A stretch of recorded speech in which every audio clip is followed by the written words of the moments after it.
Welcome to Healthy Lifestyle with Lorianne. I am Coach Lorianne. Our goal here at Healthy Lifestyle is to inspire, educate, empower, and ignite you to fulfill a healthy, emotional, spiritual, and physical life so you can feel empowered to live the life you have always wanted and dreamed. Welcome to the show. I hope you're having a great day. I know I always do. You know, we have fun here on Healthy Lifestyle, and today we're going to light you up with some verbal caffeine. And on the show today, we have Dr. Kevin Gazzara. He is a powerhouse and has been a professional business and executive coach for the last 15 plus years. He is an ICF certified coach and a certified positive intelligence mental fitness coach. And Kevin spent 18 years at Intel Corporation. Funny, I had some association with Intel as well, in positions from program and product management to leadership development and management of the Intel University. In addition, over the last 26 years, he has been a leadership professor at six university. And today he is the senior partner at Magna Leadership Solution, founded in 2007, and the co-author of the acclaimed book, The Leader of Oz, recognized by Business Day as #1 of the must-read top 10 business books. Everyone, welcome Dr. K here. How are you, Kevin? Fantastic, Lorianne. That was a perfect introduction. I think you win it for the best podcast host so far. Oh, thank you. Thank you. But you've only done one podcast, so that doesn't really count. No, I'm only kidding.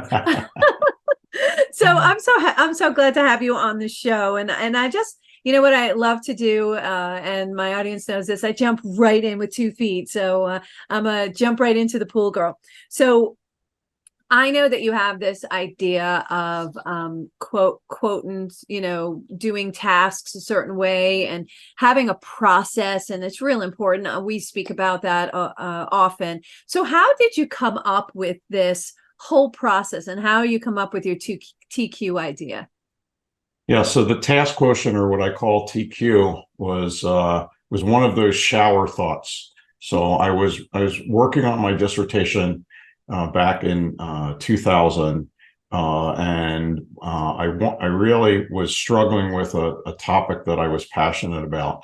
And what I recognized through this kind of shower thought was I realized that, I had different size staffs from anywhere from 5 to 20 people. And the staff that I was managing at the time, they're all very similar behavioral styles, personalities, backgrounds in education, life experience, work experience. And, when I would give them different projects to work on, the person one would say, gee, I really like A and B and I hate doing C. And the next person would say, I really like B and C, but I hate doing A. And the next person would say, I love C and A, but I hate doing B. And I'm thinking, yeah, there's something that's going on here. These are all the same kind of people. They're kind of uniform. They're excellent performers. What's going on here? And as I was working on, I was doing my doctorate and trying to come up with a topic, I thought, I bet you there's something that has to do with the different tasks that they're doing.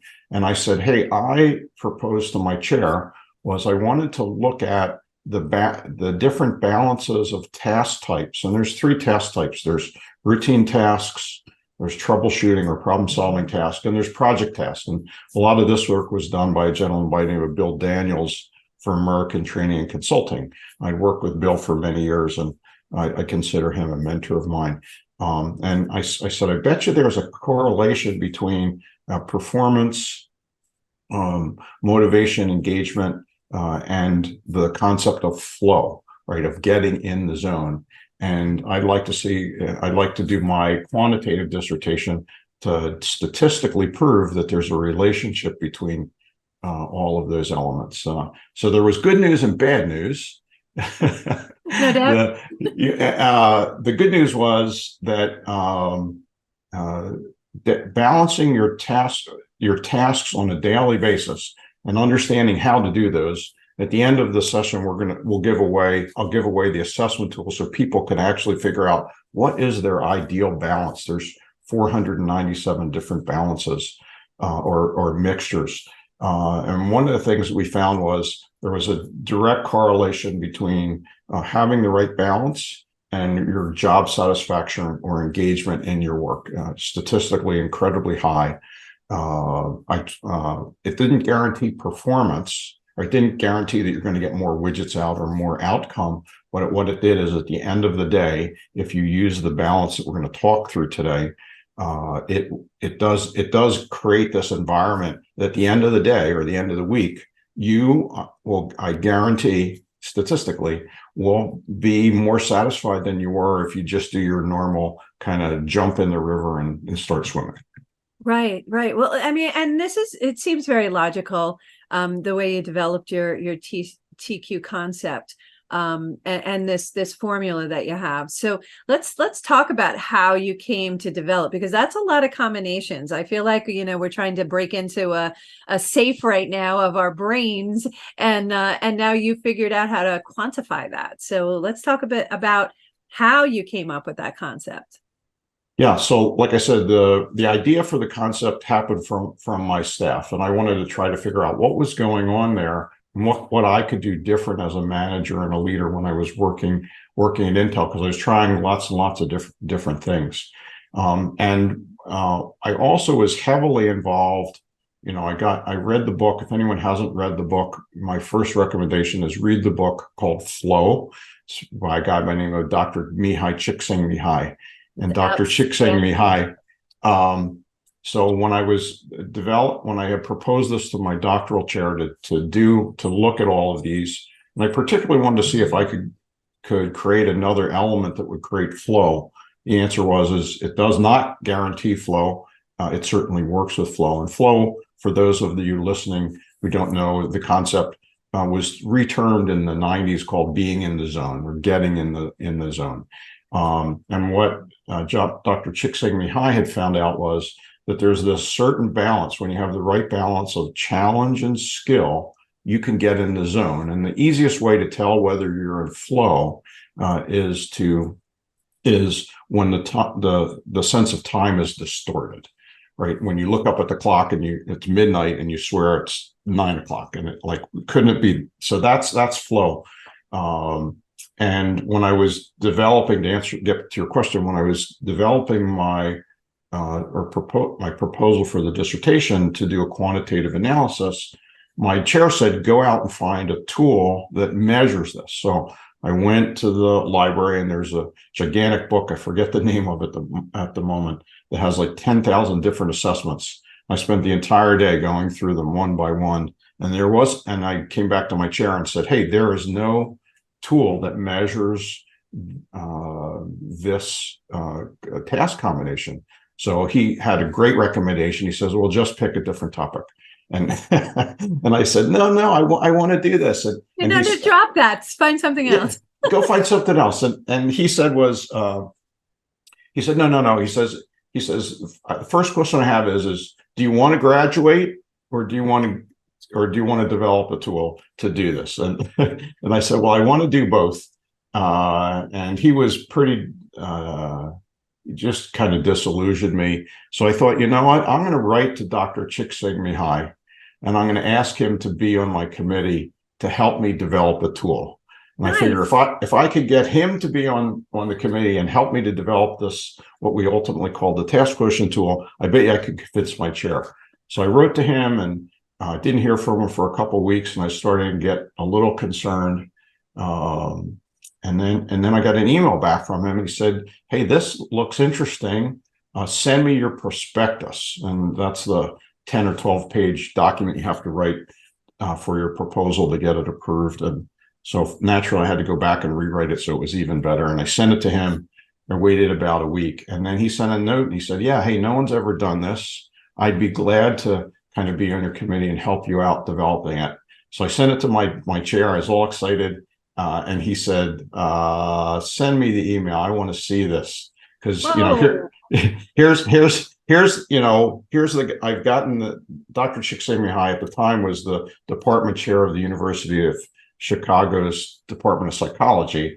And he just was questioning whether I really got his approval. And I sent him the email, and he said, boy, if he's going to be on your committee to help you develop this, I'll do that.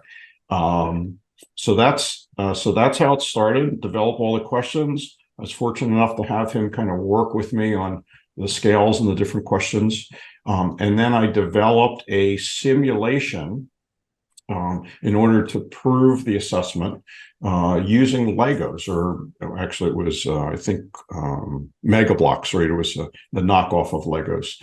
And what I had got 112 people randomly selected, and I had them build. I created. They had to build 3 structures.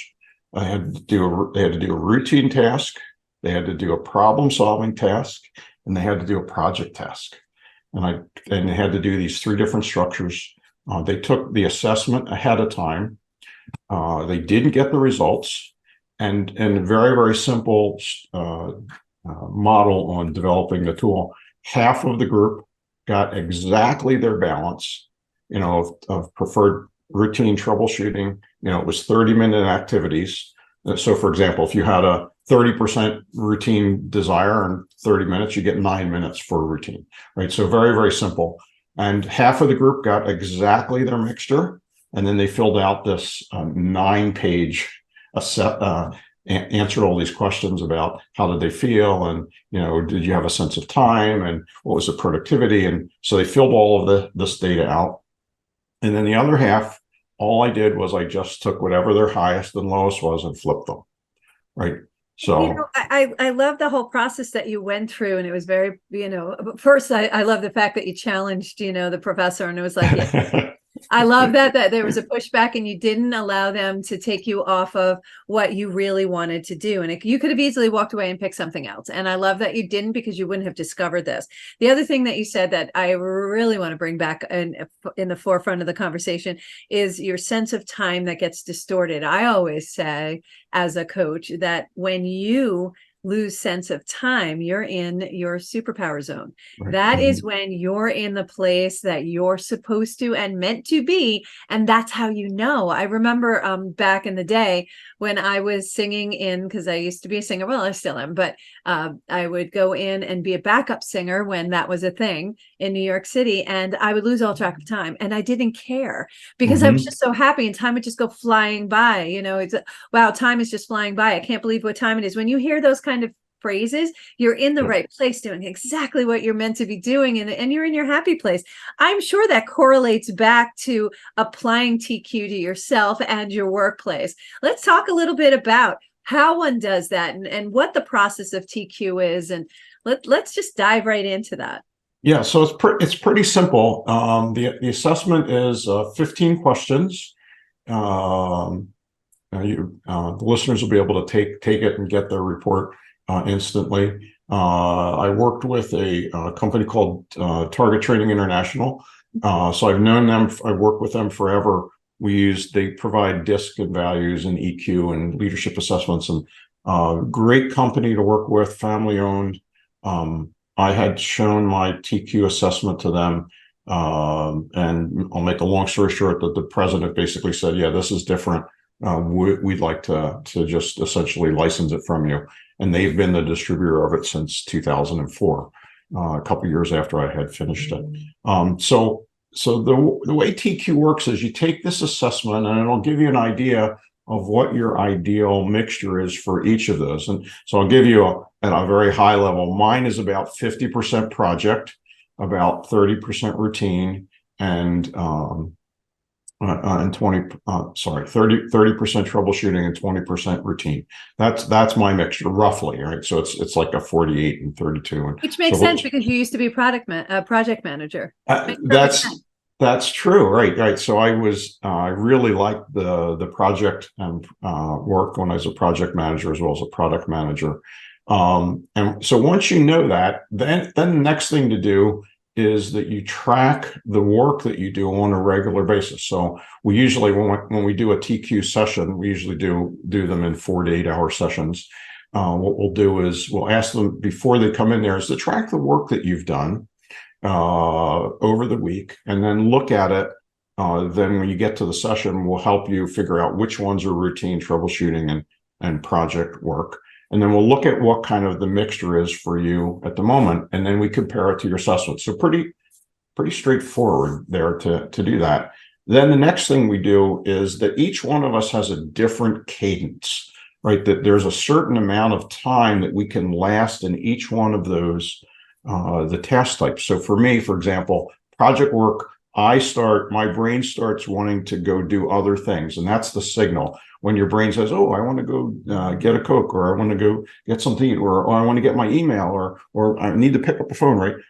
When you get those little red flags, that's an indication that you need to change the task type that you're working on. And typically what happens is people either go and do the distraction, or they'll switch to something else, but they might go from routine to routine to routine. And at the end of the day, they feel exhausted and unfulfilled. So you need to change not only what you're doing, but the type that you're doing. So my cadence is about 2 hours of project work. I can do about 90 minutes ish, an hour and 15 to an hour and 30 minutes of deep troubleshooting. And then my routine runs right around 30 minutes or so. So the way I structure my day now, rather than what I used to do, I don't know if you had done this when you were in school, is I lock myself in the dorm room for 8 hours, and I'm going to write that book report or do that analysis. And we all know how well that goes. And the reason it goes so terrible is that you're doing the same task type for an extended period of time, and your brain is not wired to be able to do it that way. So what I do now is when I have an 8 hour. Also, it causes fatigue because you're also fighting yourself. So it causes that fatigue, that brain meltdowns kind of fatigue that you get when you're spending 8 hours trying to do something. So that fatigue causes the lack of focus. That lack of focus has you distracted. That distraction causes you not to do the work. So you're literally wasting time as opposed to finding this cadence. And that's why this tool is so brilliant, because once you know, and it, like everything else we talk about here on Healthy Lifestyle, once you're aware, you can start adjusting. And now it's not fatigue. It's not frustration. It's not, I can't do this. It's, oh, I need to do this long. So I love this. Yeah, it's really, it's such a simple concept. And I was surprised that no one had ever done it before. And I think one of the things that I found was, so like for me, instead of, locking myself like today, locking myself in a room tomorrow and doing new course development or, working on doing some research, what I do is I figure out how long is that going to take for the week, or how long is that going to take? And then over the time of the week, if it's about, 10 hours to do it, I'll just block out 2 hour blocks each day. And by the end of the week, I'll have that. The other advantage that we found that you get is by blocking the time and starting it, what happens is your subconscious goes off and processes it. So when you come back to it the next day, you've already done a lot of that extra processing instead of that description that you had about how difficult it is to really kind of push through things. So really easy to do. Once you know the kind of formula and your cadence, everybody's going to have a little bit different cadence. And if you could structure your day so you're getting closer to your mixture each day, you may not be able to get it. Particularly a lot of people like line workers, it's very difficult to them to structure the day because the job is so defined. But for people that are doing a lot of business work, and we work with a lot of banks and healthcare and high technology, they have the ability. You have a certain deliverable that you have to do for the week, so you don't have to do like all your loans in the bank on Monday and all of your prospecting on Tuesday, on Wednesday, dealing with all the suppliers. You don't have to do that. You can break it up into little chunks, and by the end of the week, you get everything done. You use that offline processing that your brain has, and you just feel like you want to go back and do it again, right? So and that's really what I was looking for, for my staff when I was managing it Intel. Yeah, I love the advantages of using this. I mean, I see so many opportunities of using it in business to really get the most out of the staff and the teams that you're working on, depending on how you work. Repetitive tasks, that's kind of hard to do this way, but you still need to break it up. Typically when I do presentations and things like that, I literally break it up. I don't do any more than 20 minutes at a time, because talking heads, you start not listening anymore. So I break it up, and I shake up everybody's brain by throwing in a video or throwing something in between. Again, having that same kind of concept of not, just staying in that same realm, because it doesn't always work. I know that when I went and got Intel certified, it was an intensive, and I thought my brain was just melting down back in the day. And it really felt that way. But I got to tell you, we learned a whole lot, but it was just way too much absorption in one sitting. But there are advantages to intensives like that, but this is an everyday process, not a once in a while process. And once you learn it yourself, I have to believe that once you learn about yourself and what your process is, it just makes life so much nicer. It does. We found such great advantages, not only in the work, but I think we've done probably close to 10,000 people with the assessments. So it works really, really well, both for your work and for at home. Yeah, Kevin, this is so exciting. I want to continue our conversation. We're going to take a short break. We're going to come back. We're going to send you over to magnaleadership.com if you want more information about Dr. Kevin Gazzara. Outstanding. Can't wait to continue this conversation. We'll be right back.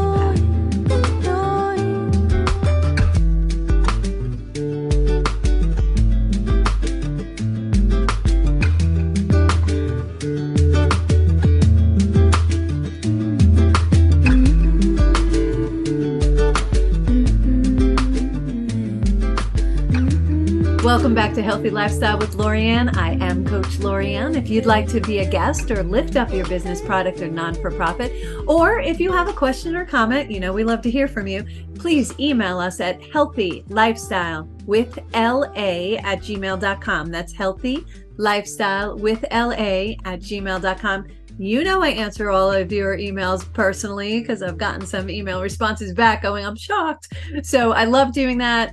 You just utilize us as a sounding board. If you want to reach out to one of our guests, please reach out to me and I will set that up for you. In the meantime, anything that we do speak about will be found along with this recording. Once it is one, you'll be able to reach all of the people and all of the links that Kevin has. And he has a lot, by the way. So again, welcoming back Dr. Kevin Gazzara from Magna Leadership. Go visit him at magnaleadership.com. Love having him on. This is so exciting about the TQ concept. So Kevin, let's just continue our conversation. This is so yummy. How can someone get to understand their TQ? Like, how do they get started to understand it? Well, I think the first thing you have to do is you have to take the assessment, right? So like I said, the assessment's statistically verified. So we know that the questions that we use and the results that you get are correlated, right? So there's a lot of assessments out there that I would say a good portion of the assessments that are out there that you find on the web are not verified. I mean, they may put you in a similar direction and might give you kind of an idea, but you're not really sure. And like I said, because I had to do this for my doctoral work to get the degree, and I had a chance to work with Dr. Csikszentmihalyi to really help validate it. I can guarantee that what you see is what you're going to get. So yeah, and let me just reach out sorry to cut you off. Let me just make one point here. Is if it's not feeling right, if it's not feeling connected, that assessment probably wasn't right. So that's where something like this, where it's a validated, backed up, certified assessment, it really makes a difference, because it's going to really get you on the right track. There's nothing worse in the world than going down the wrong train track when your train track is really next door. So and you're gifting this to the listeners too, to go grab an assessment. Normally there's a cost associated, but if you follow the link with this show, you will be able to get this assessment for free. So I will say to you, jump on that. Don't miss out on that. So now I want to get into the flow, because I love being in that zone when I lose track of time. So how do I get in the zone? By using my TQ. Well, I think the first thing you want to do is you want to try to, take a week and track all the work that you're doing. Now, the other thing you can do is people say, do I need to just track the work I'm doing it during the day, or do I need to track the work or the things that I'm doing at home? And what we find is you can do one or the other or both. One of the things is if your life is significantly different at home, like the kind of stuff that you work on or that you do is radically different, there's usually a good indication. And we had a situation. I had a guy that had taken the task quotient, and he said, "This is, absolutely not like me, right? I'm not sure about the results." And when I talked to him, what I found is that he didn't really need any additional routine during the workplace.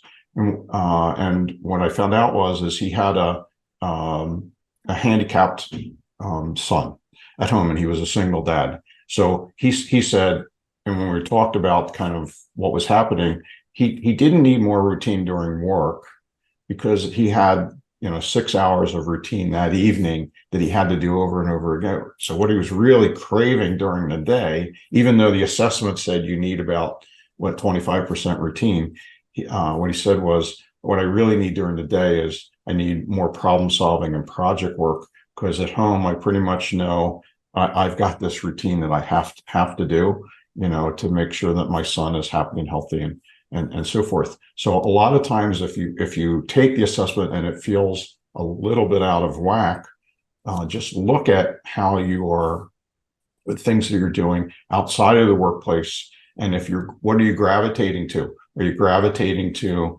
more routine work? Are you working on projects like maybe building a house or an extension to the room, or are you doing a lot of problem solving, troubleshooting, fixing around the house, or issues, or fixing relationships? Whatever it is you can start paying attention and look at it holistically, and that'll give you an idea. And my guess is, and my prediction is, that once you know your mix, and if you look at it holistically, I bet you're trying to kind of self-medicate yourself. One of the things that we found, Lorianne, was that a lot of people, and I'll put this out this is usually the big aha for people. A lot of people online, I'll ask you, how many of you are procrastinators? And procrastinators, what we find is people that have that are not getting the level of troubleshooting work that they like kind of the diving catch. What they'll do is they'll wait for the last minute on routine, because they're getting too much routine work, and then they'll make it a troubleshooting task, right? So I wait till last minute. I know that it's going to take me a half hour. I'll only allow 20 minutes, and I'll try to get creative to do that. So what happens is people are kind of self-medicating. So all of you procrastinators out there, pay attention. And my guess is that you're going to find out you've got more routine in your work, more routine work than you want.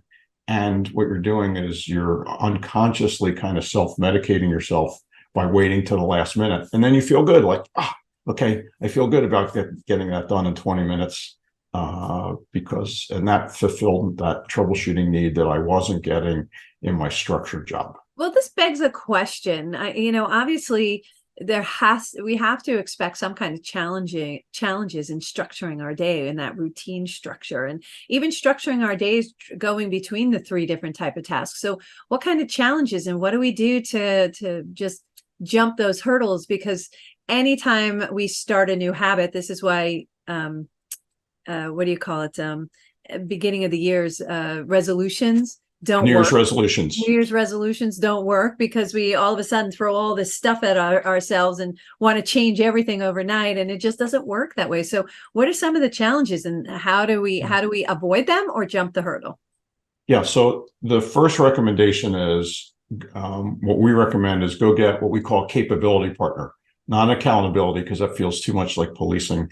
Get a capability partner, someone that'll hold you accountable, that will work with you. And a lot of times, what we find is people that are kind of trying to implement TQ, is if they're both trying to do that, get each other to hold each other accountable, and do it. And then you can talk about kind of your work week and how you want to structure it. Then I'm a big systems person. I studied systems thinking with Peter Senge at MIT and got certified to do that. So if you can think from a big systems perspective, if you can create the system and adhere to it, I mean, there are things that are going to happen. I mean, to give you an example, when I was managing Intel University, I always knew that Monday mornings were the time where all the stuff was going to hit the fan. So I was going to get my hit of troubleshooting. So I would block, we talk about time blocking. I would block that off so that nothing else would come in. So I wouldn't book projects or routine kind of work to do that. I knew. And by the way, if things didn't hit the fan, then I could decide what kind of tasks that I wanted to do. Having those blocks of time are usually pretty predictable, particularly if you're in customer service or in project design and so forth. And if you can block the times out and say, I think this is going to be this kind of tasks, okay, then I need to add something else later on in the day and be able to do that. Now, the one thing I want to be really clear to everyone here is that if any particular point, whether it's a routine or troubleshooting or project task, that you are in the zone, that you're in flow, you do not stop what you're doing. So like I said, when I'm developing a project, I could be in there for 3 hours. It's usually about the 2-hour time where my brain starts wanting to do something else. A lot of times it'll just continue.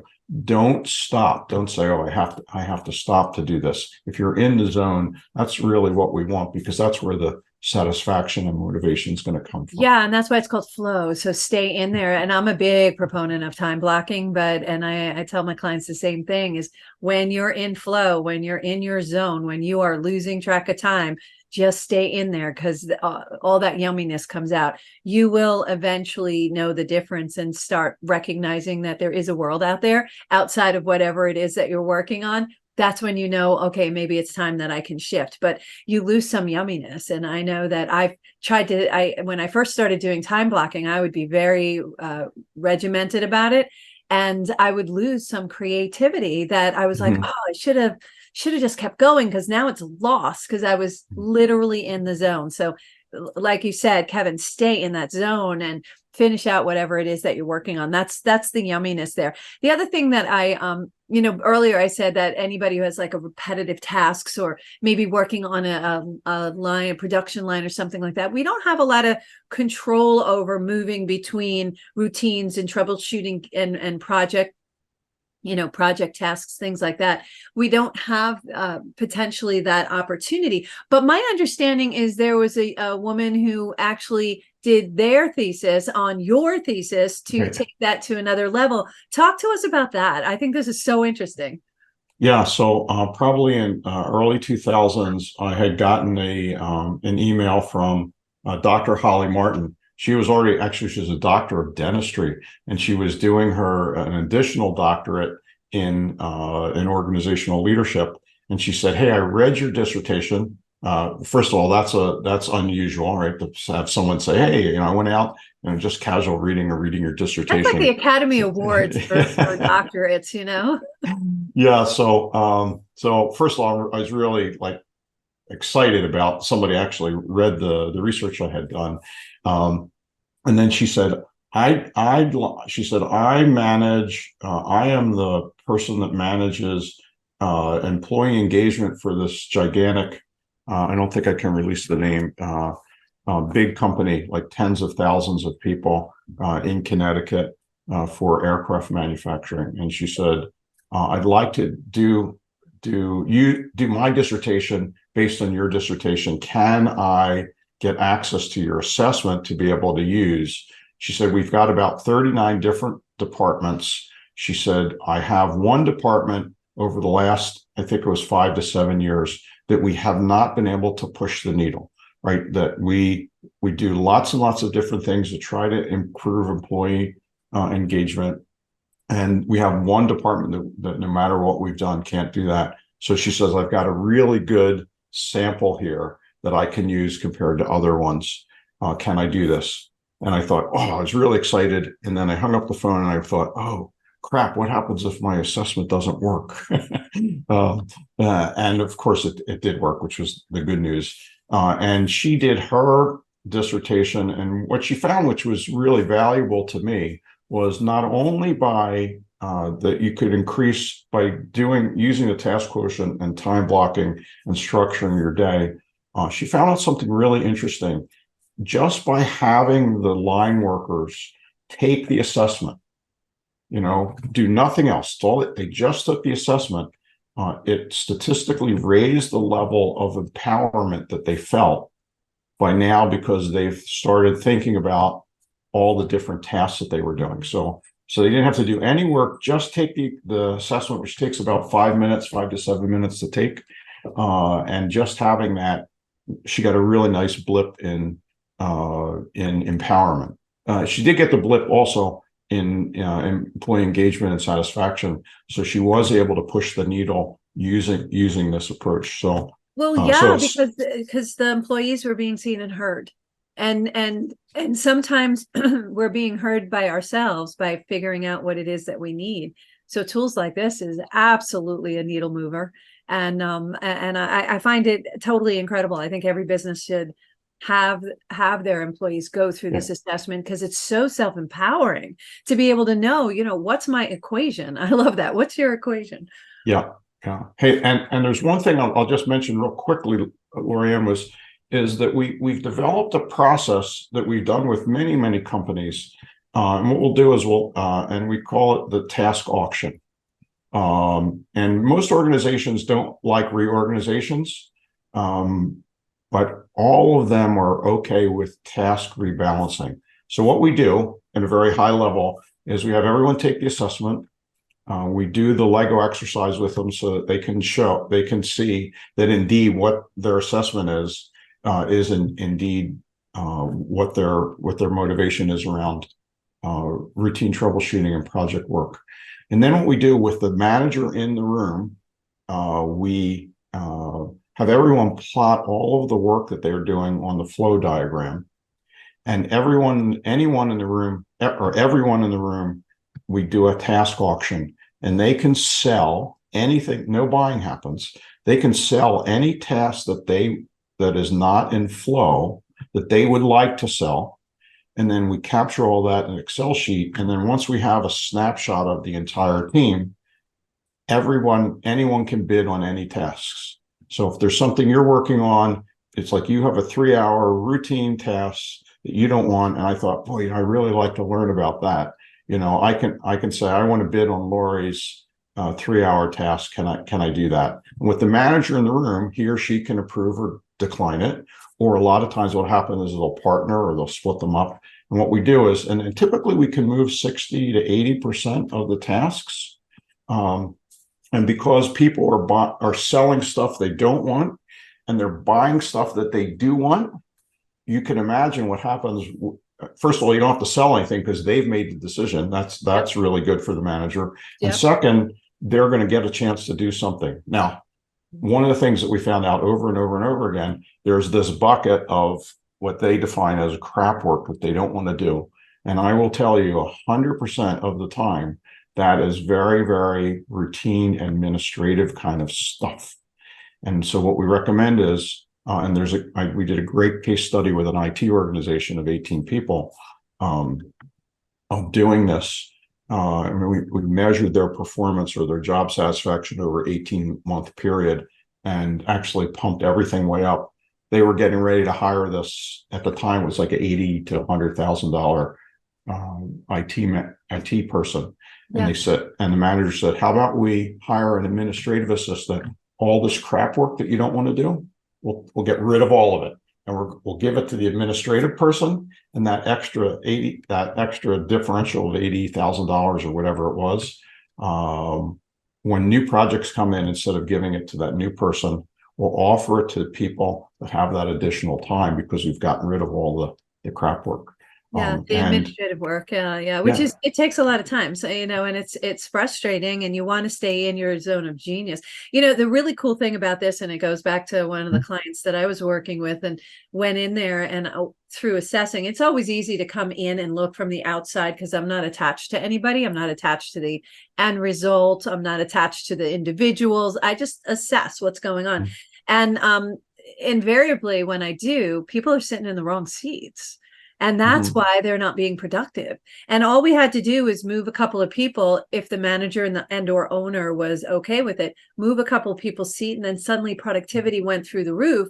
With this kind of assessment, you can back it up with stats. You can sit there and show them, this is why you'll be better over here. Right. And they'll be happier. And I love that thought about taking the work, that administrative work, that work that nobody wants to do, to someone who loves doing administrative work. There are people out there who love it, who love the beginning, the middle, the end, and the repetitiveness of that. And there are people in the world that are specific to that. I'm so grateful for people who, well, now they really don't have a much more around me, but toll takers, because I could never do that.